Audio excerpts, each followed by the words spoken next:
Persija terancam.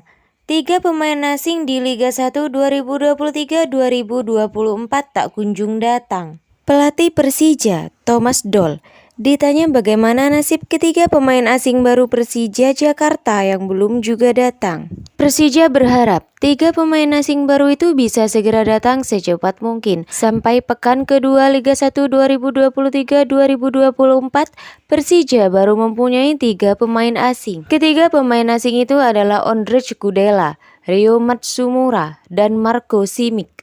Persija menjadi satu-satunya tim yang hanya memiliki 3 pemain asing, berbeda dengan klub Liga 1 2023-2024 lainnya. Situasi seperti ini tentu saja membuat pusing Thomas Doll. Juru taktik asal Jerman itu harus memutar otak dengan memanfaatkan pemain-pemain lokal.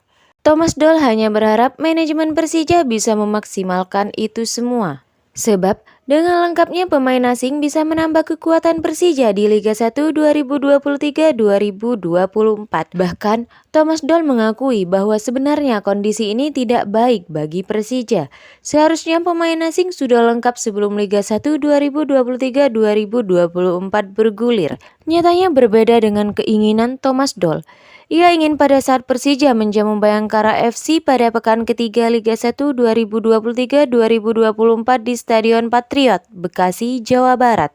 Hari Minggu 16 Juli 2023, 3 pemain asing itu sudah datang. Hal tersebut bisa membuat Thomas Doll lebih tenang. Namun, apabila 3 pemain asing itu tidak kunjung datang, maka Persija akan mempunyai 3 pemain asing sampai putaran pertama Liga 1 2023-2024 berakhir. Pasalnya, penutupan bursa transfer pemain akan ditutup pada 20 Juli 2023. Tentu saja situasi ini tidak baik-baik saja bagi Thomas Doll dan Persija. Thomas Doll terus berharap untuk pemain asing pekan depan mudah-mudahan sudah datang dan bermain bersama Persija.